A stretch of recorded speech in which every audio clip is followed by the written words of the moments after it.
Welcome back to WHDT World News. I'm talking with Will Grigg about his article titled, "It Won't Stay in Vegas, the Metro PD's Homeland Security Theater."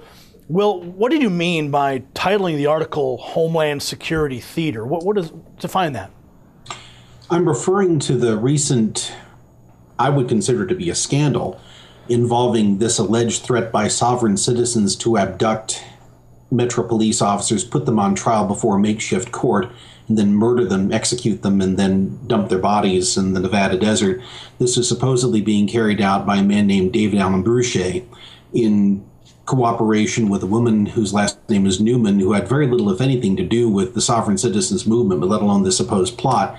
This was, as I said in the title, an exercise in Homeland Security Theater. It follows, not only in general contour, but also in detail, the same script that has been used by the FBI over the last 10 or 12 years to target socially marginalized Muslims and then feed them into the machinery of this orchestrated false flag operation in which they would be surrounded by people who were part of the FBI's vast pool of provocateurs, and then fed a script in which their grievances would be identified. And they almost always have something to do with U.S. foreign policy in the case of Muslims.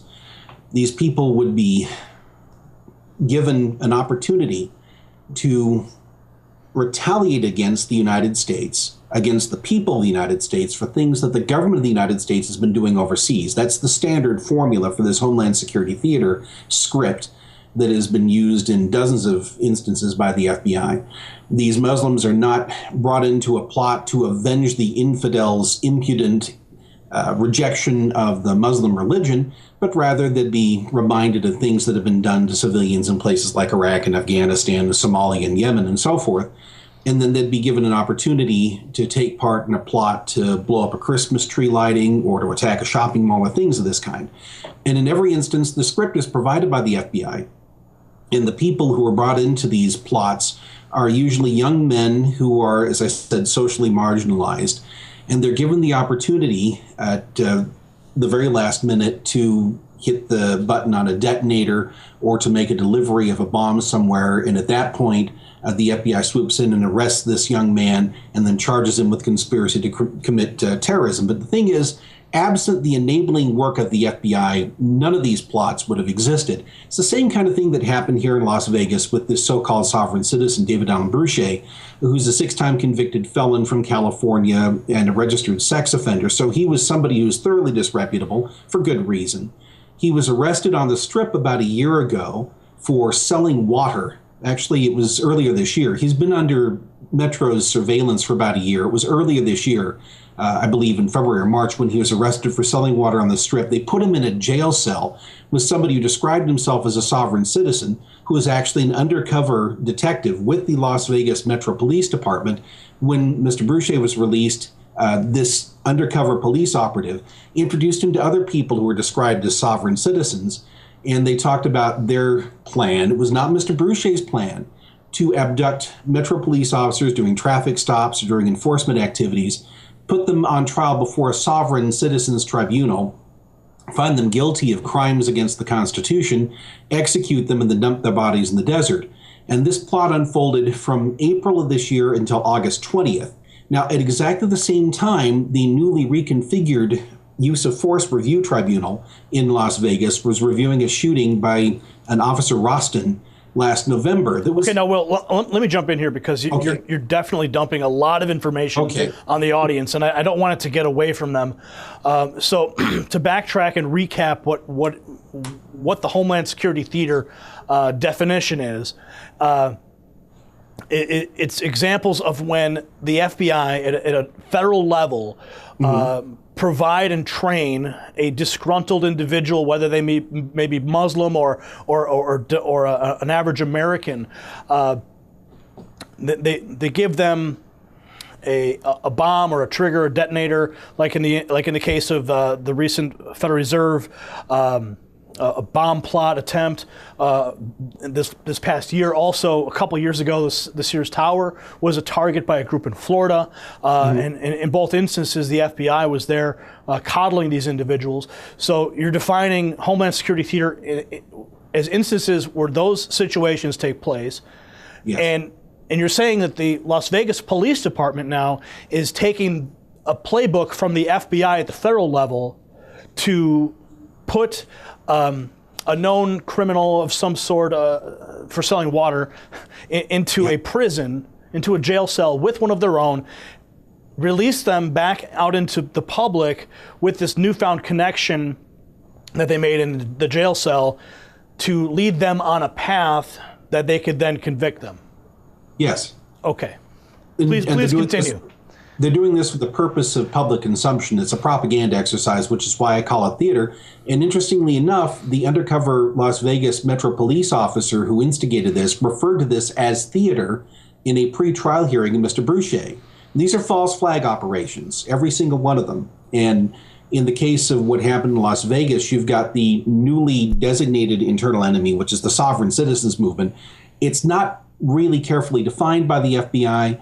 Sovereign citizens consist of people who believe that individuals are sovereign, which of course is an American concept. That's something that you read about in the Declaration of Independence and in Thomas Paine's work.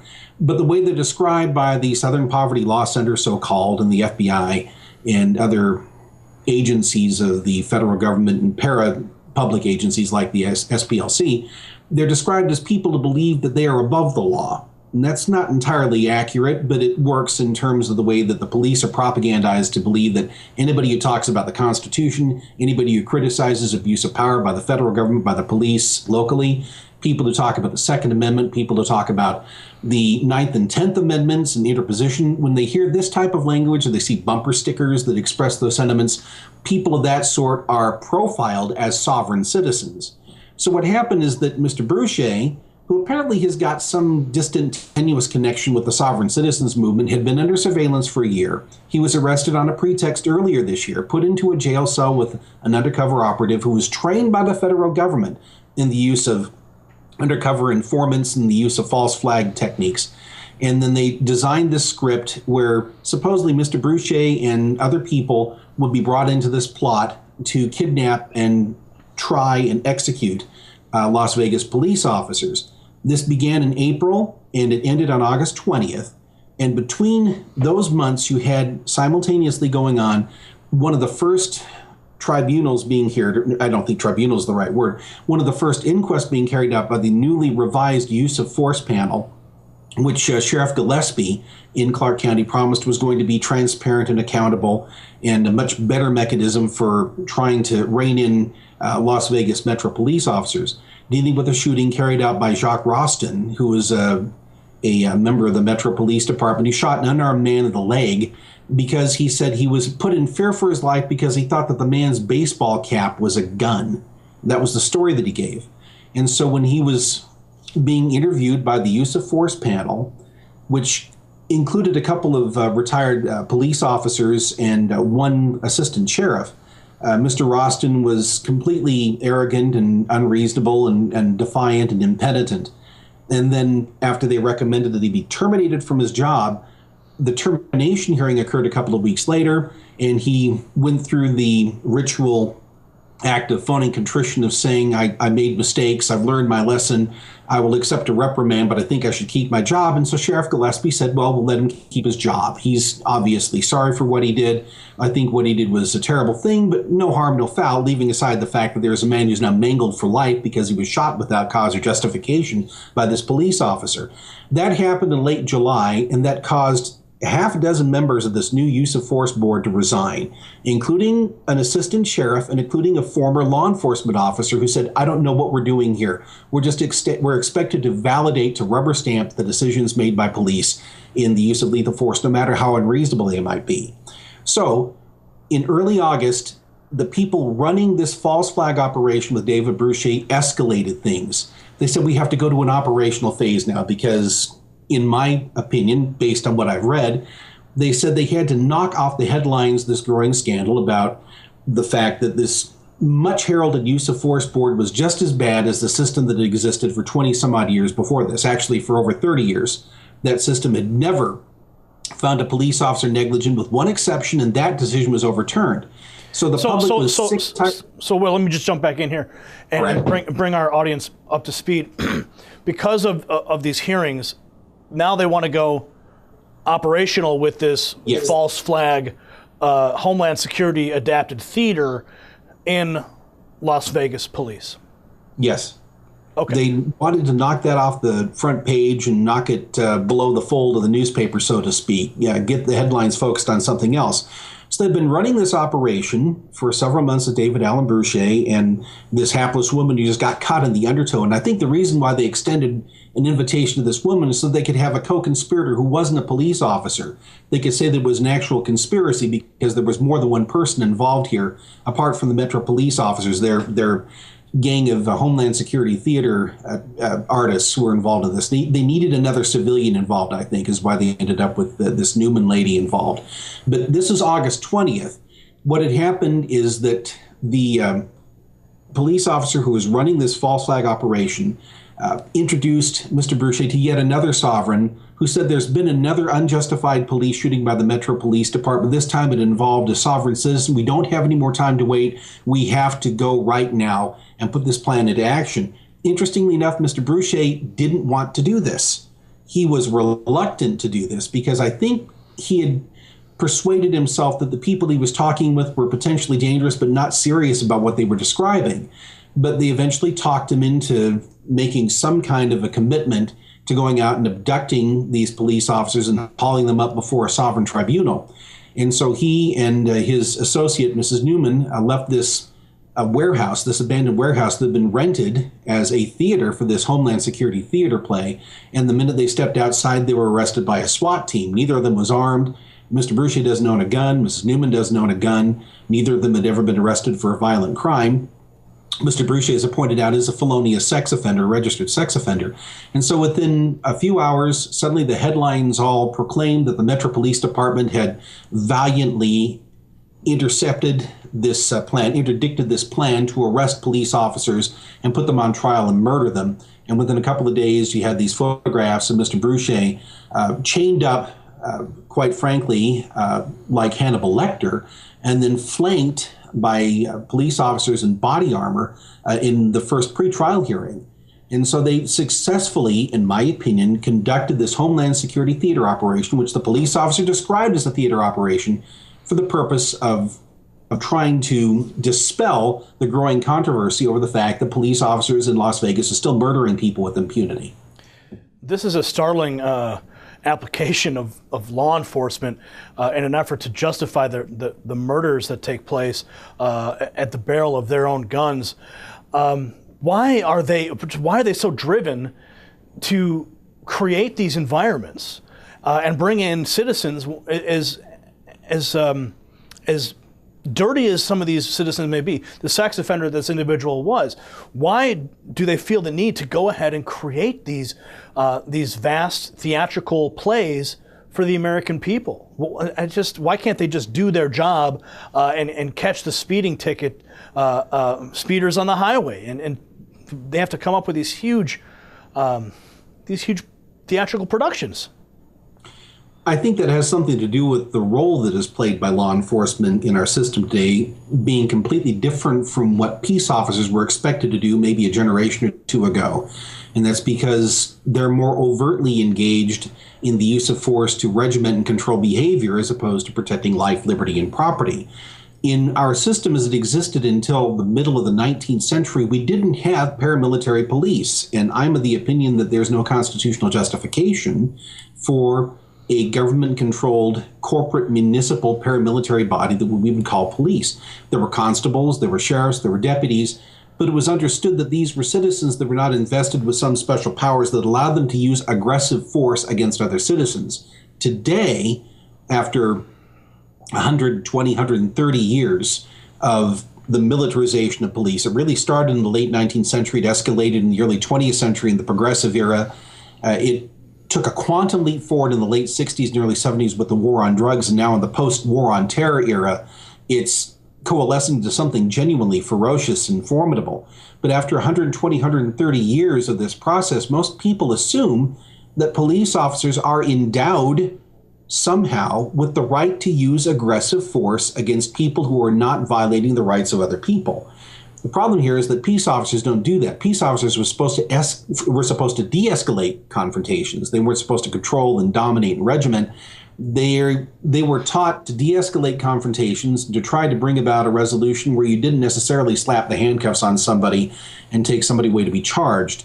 The way that the system works today, we're so enveloped in regulations that criminalize practically everything we do. You might be acquainted with Harvey Silverglate's book, 3 Felonies a Day. Each of us, from the time we get up until we retire at night, commit at least 3 overt acts that a federal prosecutor could construe as federal felonies. We're so pervasively enveloped in this system that criminalizes everything we do. Any one of us at any time could find himself on the receiving end of the malevolent attention of a police officer who's been given social permission to use aggressive force to make us submit and to make us into criminals, whether we've actually done anything to harm anybody else. So Will, what can we do? What can the average American do to prevent being on the receiving end of this type of aggressive action from the police? I think the first thing that has to happen is there has to be a revolution in the way that people perceive the role of police officers. These are people in government-issued costumes who claim the right to commit aggressive violence. That's an accurate, careful description of who they are and what they do. They're not our friends. They're not our allies. They're not our protectors. They exist to protect the state. Specifically, in a city, they're supposed to protect the corporate municipality that employs them. They're not locally accountable. They cannot be locally accountable. They're appointed and they serve at the pleasure of city governments. So we have to have people understand that if we want a system where we're not going to be on the receiving end of this kind of violence, we have to reconfigure how we handle public security. We have to have a system based on peace officers rather than law enforcers. The Oath Keepers movement, I think, has got a good idea here in trying to educate those elements within police departments who are amenable to education about the responsibility to protect people as dictated by the Constitution rather than as dictated by the people who signed their paychecks. And I think that Sheriff Mack is doing a really good job with the Constitutional Peace Officers Association. He's carrying out an educational campaign on that front as well. When we're called on to serve in juries, and many of us will have that opportunity, and I consider it an opportunity as well as a burden, I would love to see a wave of jury nullification on charges that rest ultimately on the unsubstantiated word of a police officer against that of a citizen. Police officers are trained to lie. I don't exaggerate when I say that. Norm Stamper, the former chief of police in Seattle, said that most police officers will lie a couple of times a shift. There's a prosecutor by the name of Val Van Brocklin who wrote a 2-part series for Officer.com called Training Police Officers to Lie. They're not trustworthy. They're government functionaries. What they do is to protect the government, not to protect us. They have no enforceable civil responsibility to protect an individual citizen. I wish that people would understand that and then adjust their behavior accordingly and help other people understand this as well, because I think that the material changes we're seeking are rooted in a conceptual revolution on the part of the public about who these people are and what they do. That was investigative journalist Will Grigg. You can find his writings at LouRockwell.com. Stay tuned to WHDT World News. We still have the rest of today's headlines. We've also got a full report on the weather coming up. We'll be right back.